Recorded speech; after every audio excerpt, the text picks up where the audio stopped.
They expected hesitation, maybe even a scene.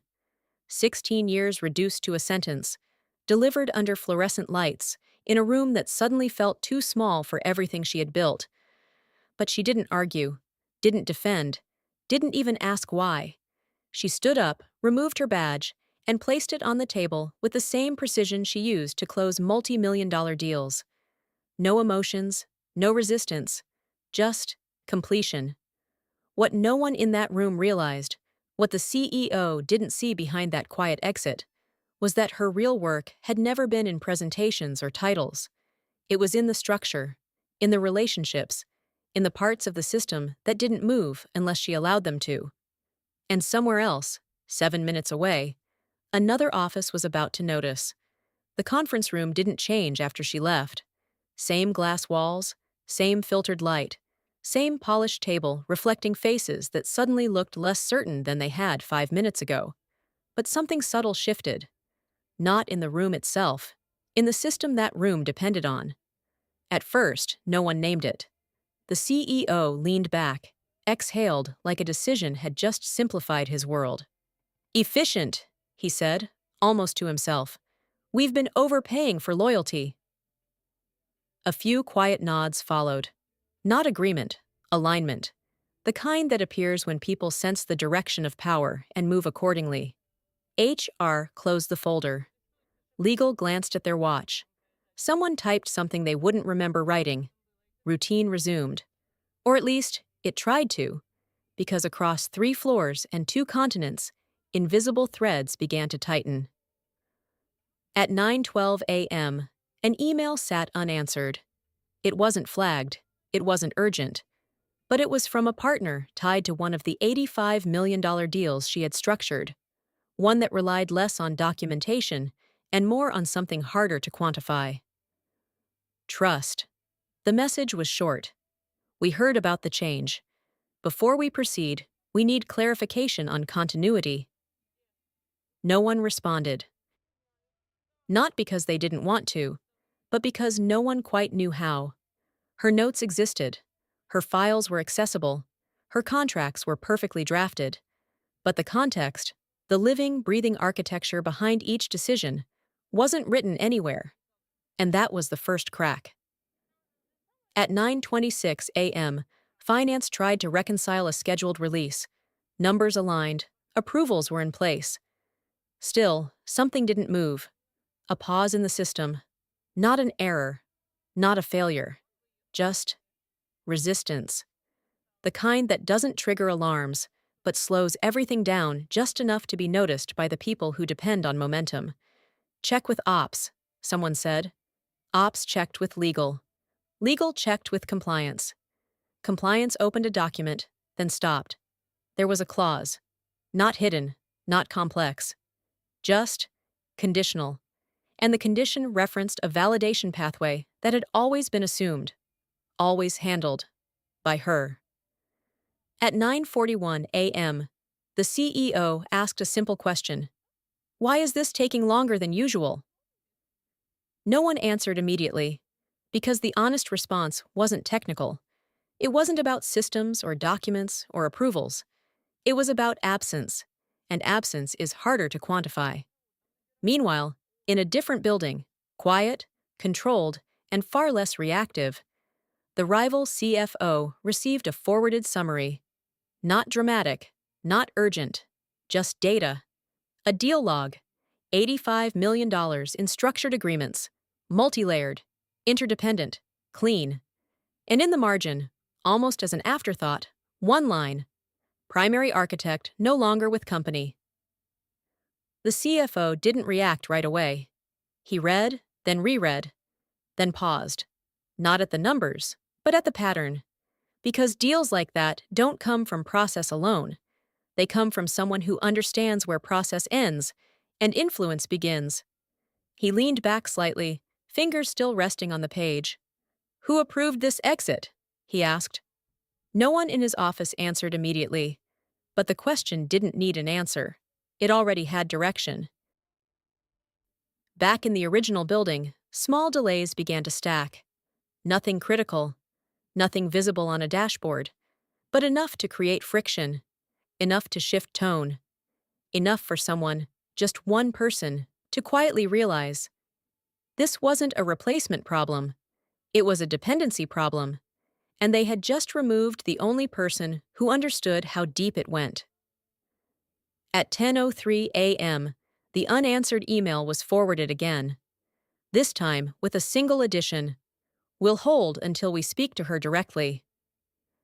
That message didn't go to her. It went to the system she used to hold together. And for the first time that morning, someone felt it clearly. The silence wasn't empty. It was structural. At 10:07 a.m., the tone shifted. Not loudly, not dramatically, but decisively. Because when one partner pauses, it's a delay. When two pause, it's a signal. The second message came from a different region, different team, same pattern. "We're reviewing internal alignment following the recent personnel change. Pending confirmation, execution is on hold."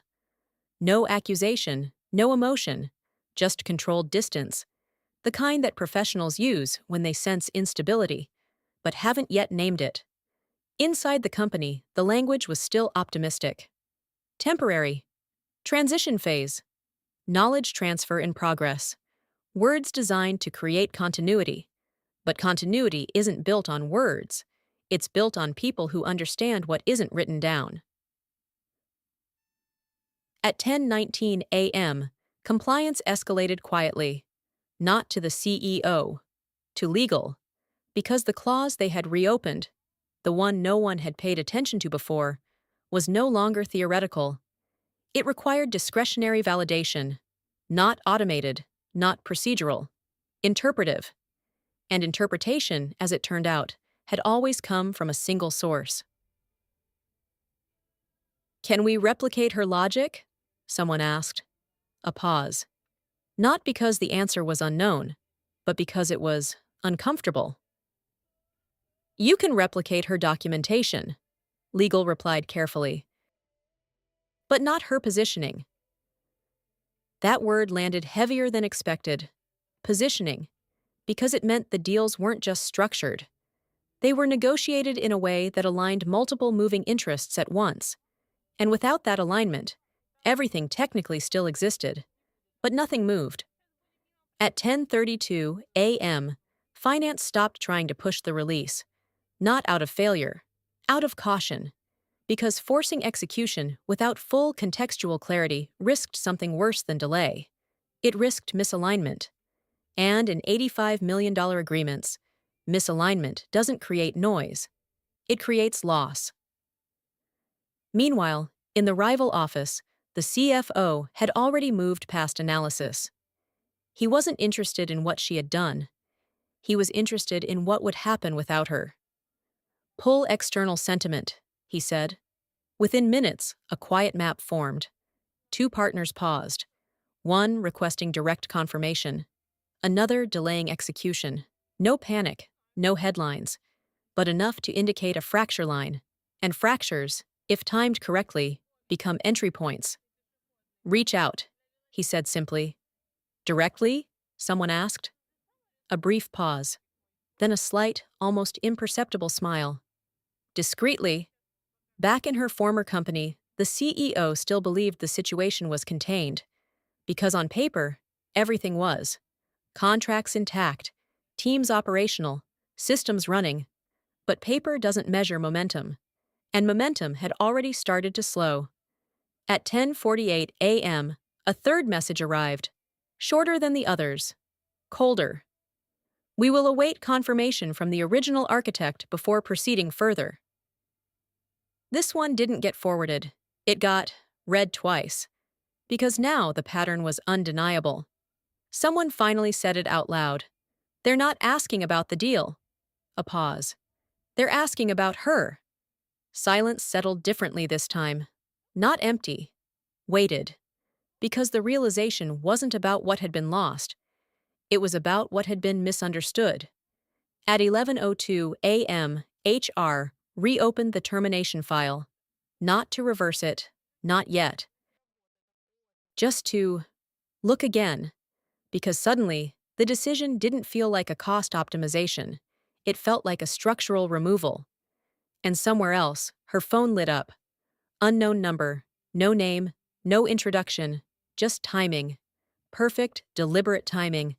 She looked at the screen and didn't rush to respond, because for the first time in a long while, the control wasn't in their hands.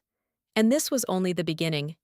If you've ever watched a system keep running, long after the person who made it work has left, pause here. Because this is the moment most people miss. Not the firing, not the silence in the room, not even the first delay. The real shift happens when others start adjusting their behavior, without being told.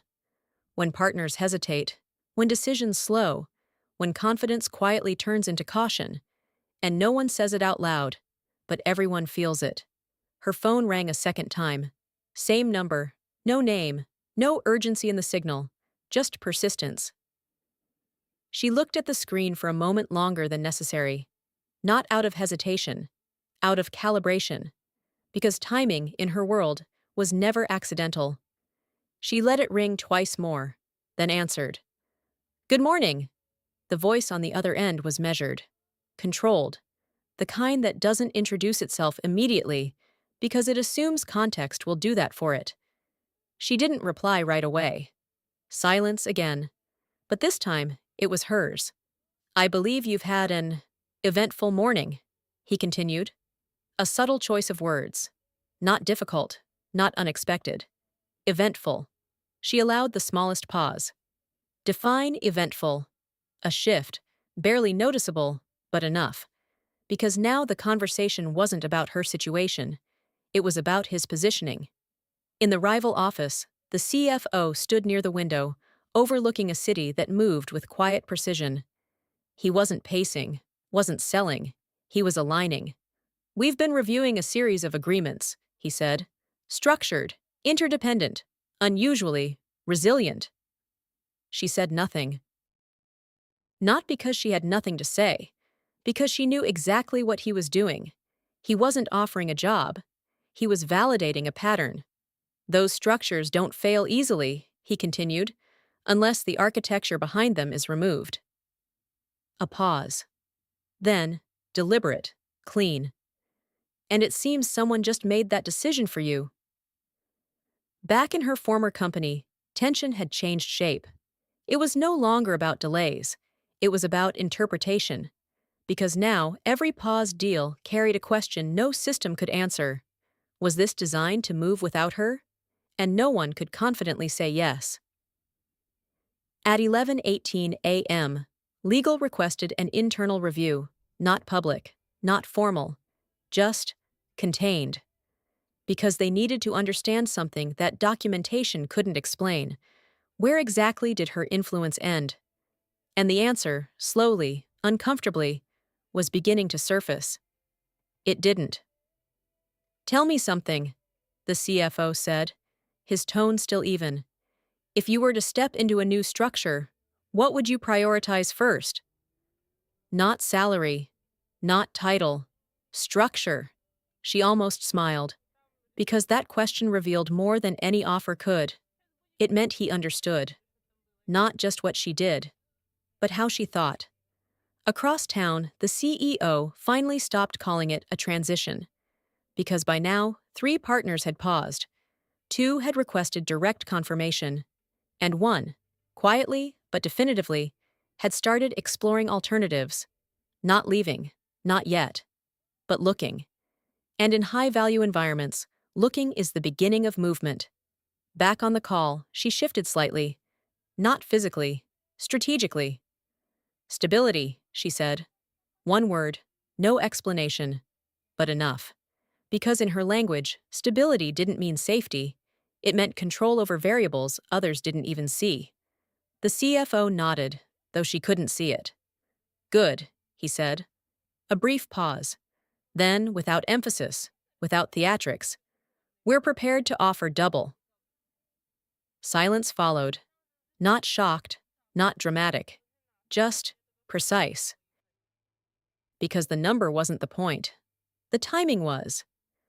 At 11:26 a.m., her former company attempted to re-engage the first partner. Carefully worded. Confident tone.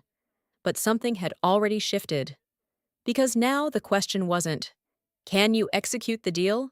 It was, can you execute it without her? And that's a different conversation. She looked out the window.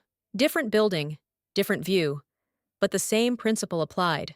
Systems don't collapse instantly, they reveal themselves. Send the structure, she said calmly. Not acceptance, not refusal, just the next move. In the rival office, that was enough, because offers can be negotiated. But alignment? That's either there, or it isn't.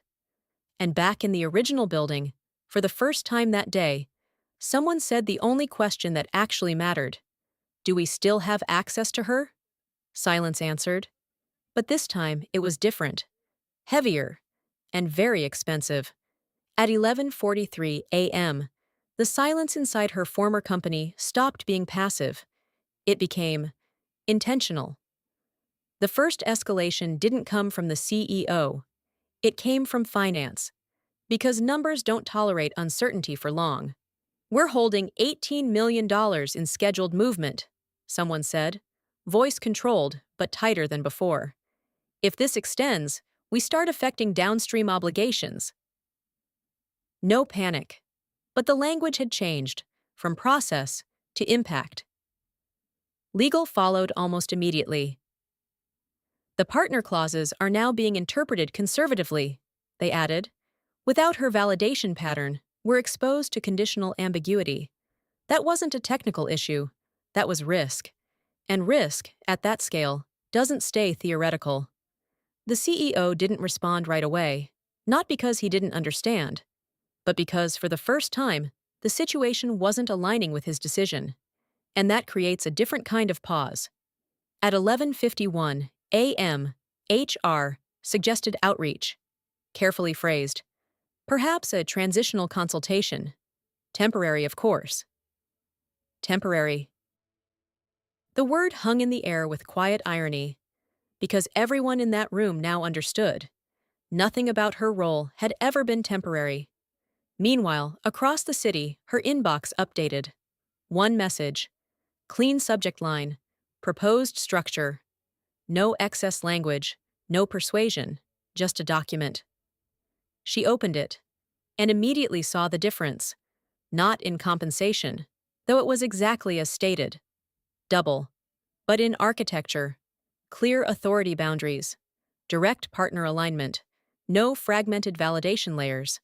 No need to translate decisions across departments. It wasn't just an offer. It was an environment built to move. Back in her former company, the second partner sent an update. Short, measured, final in tone. Given current uncertainty, we are reallocating internal focus.